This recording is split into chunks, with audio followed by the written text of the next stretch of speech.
हम सीधे आपको लेकर चलेंगे। हमारे साथ बीजेपी के प्रवक्ता सुधांशु त्रिवेदी जी मौजूद है। सुधांशु जी, आपको बधाई दे दूं, अब से ठीक 1 घंटे पहले मैं कांग्रेस के प्रवक्ता से बात कर रही थी, उनसे भी मैंने यही सवाल पूछा था, तब कांग्रेस 65 पर थी कि आपको बधाई दे दूं, उन्होंने तो स्वीकार कर ली थी। आप स्वीकार करेंगे सर या आप इंतजार करेंगे अभी? देखिए, मैं कहूंगा कि चुनाव परिणाम सकारात्मक दिशा में जा रहे हैं। निर्णायक रूप से अंतिम निर्णय आने के उपरांत ही निर्णय ले, परंतु हम आश्वस्त हैं कि ये जो दिशा दिख रही है, ये दिशा और तेजी से आगे बढ़ते हुए भारतीय जनता पार्टी शानदार, अभूतपूर्व और ऐतिहासिक विजय हरियाणा में प्राप्त करने जा रही है। हरियाणा में आप कह रहे हैं कि बीजेपी जीतने वाली है, और अभी कुछ देर पहले ही हमने सुना है भूपेंद्र सिंह हुड्डा को, वो तो पूरी तरीके से आश्वस्त नजर आ रहे हैं। वो कह रहे हैं उनको जो रिपोर्ट्स मिल रही है उसके हिसाब से बीजेपी जा रही है, कांग्रेस आ रही है। देखिए, मेरा ये मानना है कि अभी चूंकि अभी 10:30 भी नहीं बजे हैं, तो अंतिम चुनाव परिणाम के बारे में किसी भी गंभीर व्यक्ति को ऐसे, जिसे कहते हैं डिटर्मिनिस्टिक स्टेटमेंट, निश्चयात्मक वक्तव्य नहीं देना चाहिए। और हो सकता है हुड्डा जी के ऊपर कोई कंपल्शन हो या कोई ऐसी स्थिति हो, परंतु जो सामने दिखाई पड़ रहा है उसके आधार पर मैं कह सकता हूं कि जो ट्रेंड दिख रहा है वो decisive mandate in favour of BJP का दिख रहा है। आप कह रहे हैं कि जो अभी तक रुझान सामने आ रहे हैं वो कहीं ना कहीं बीजेपी के पक्ष में जाते हुए नजर आ रहे हैं, तो बीजेपी के पक्ष में सर कौन सा फैक्टर यहां पर काम कर गया? यहां मेरे साथ पत्रकारों का बड़ा पैनल मौजूद है और इनमें से कुछ कह रहे थे कि अगर यहां बीजेपी के पक्ष में यह फैसला आता है तो कुल मिलाकर हरियाणा की राजनीति में एक बार फिर से वो जाट वर्सेस नॉन जाट वाला कार्ड चल गया। सुधांशु जी, देखिए, मेरा मानना है जिन लोगों का उद्देश्य जातियों के मध्य घृणा, विद्वेष और वैमनस्य पैदा करके राजनीति करना है, वो इस प्रकार की बातें करते रहते हैं।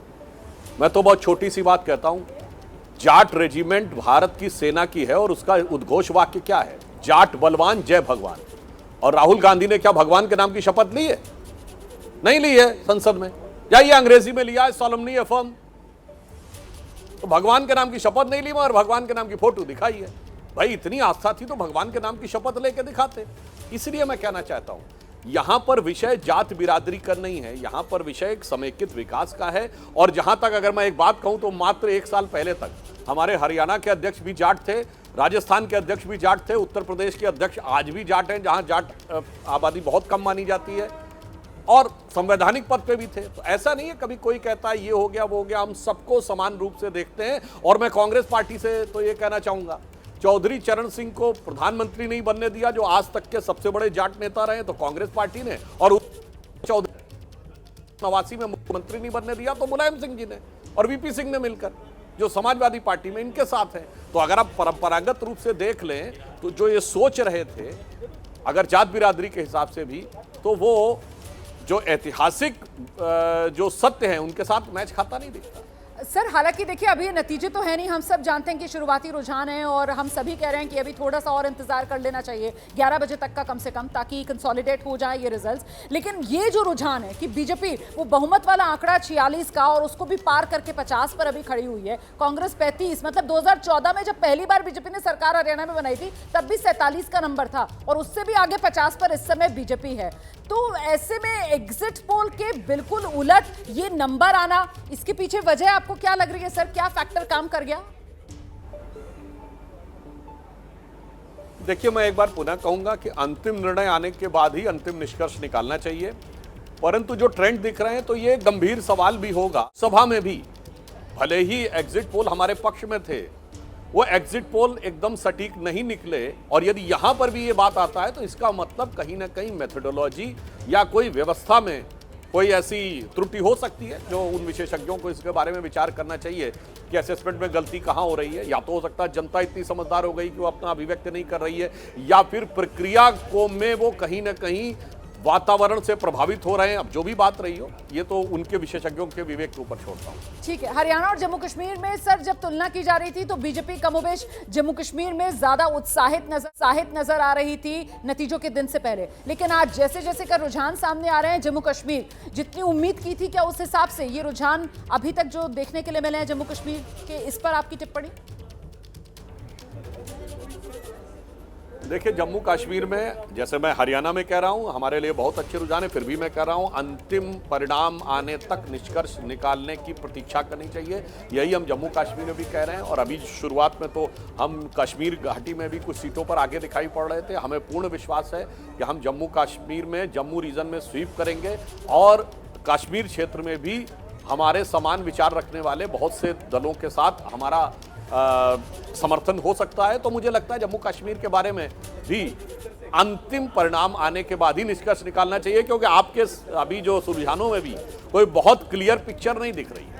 सही कह रहे हैं आप सर, जो रुझान आ रहे हैं उसमें भी नंबर लगातार बदल रहा है, तब्दील हो रहा है। और देखिए ना, हरियाणा को लेकर ये नंबर बदल गया है। वो 55, 52, 51, 50 से होते हुए अब बीजेपी जो है वो 48 पर आ गई है और कांग्रेस फिलहाल 34 पर खड़ी हुई नजर आ रही है। तो हरियाणा को लेकर अभी भी लेकिन इन रुझानों में बीजेपी बहुमत का आंकड़ा जो 46 वाला है उससे 2 आगे 48 पर इस वक्त कंफर्टेबल पोजिशन पर सरकार बनाने की स्थिति में बीजेपी नजर आ रही है।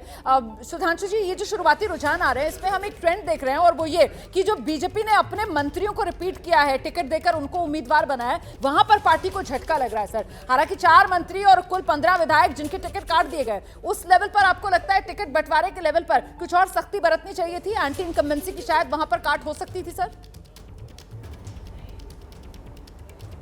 देखिए, मेरा मानना है कि रुझानों के आधार पर परिणामों का विश्लेषण करने से हमें बचना चाहिए, और परिणाम आने के उपरांत भी उसका विश्लेषण बहुत व्यापक तथ्यों के आधार पे, कॉम्प्रिहेंसिव एनालिसिस, एक व्यापक विश्लेषण के आधार पे होता है, जिसमें 1-2 केवल इतनी आसानी से सहज रूप में नहीं कर सकते। चुनाव परिणाम के बाद हम अपनी विजय प्राप्त करने के बाद भी विश्लेषण करेंगे, जहां जहां पे कमी रह गई होगी उसके बारे में सुधार करेंगे आने वाले समय में, ताकि और अच्छी विजय की तरफ बढ़ सके। और जो भी नतीजा है सर हरियाणा और जम्मू कश्मीर का, आपको लगता है कि केंद्र सरकार और ओवरऑल राष्ट्रीय स्तर पर बीजेपी, उसको लेकर इसका असर पड़ेगा? और आने वाले समय में जो अन्य राज्यों में विधानसभा चुनाव होने हैं, जिसमें महाराष्ट्र और झारखंड लाइन में आगे इंतजार कर रहे हैं, उस पर भी जो भी फैसला आएगा, जिसके भी पक्ष में आएगा, वो मोमेंटम आगे मदद करेगा सर उसको?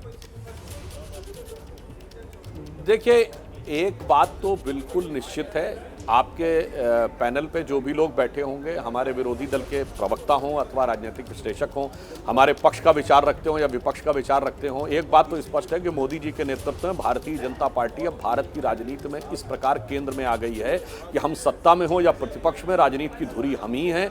जहां पर हमारा वजूद बहुत कम माना जाता है, उस कश्मीर घाटी में भी हमारे ही खिलाफ बोला जाता है। आज बताइए, हरियाणा में सारे दल गठबंधन में चुनाव लड़े और कांग्रेस जैसी पार्टी भी आम आदमी पार्टी से गठबंधन में चुनाव लड़ने का पूरा प्रयास किया, वो गठबंधन नहीं बन पाया। अर्थात यहां भी जहां 10-12 साल पहले भाजपा का अस्तित्व नहीं माना जाता था, आज सारे दल मिलकर उसके खिलाफ लड़ रहे। तो मुझे लगता है ये भारत की राजनीति में एक युगांतर है।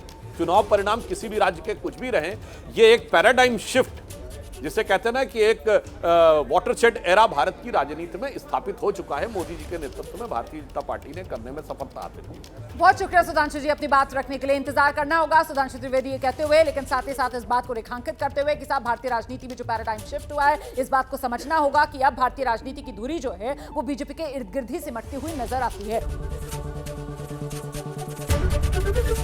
एबीपी गंगा, खबर आपकी, जुबान आपकी।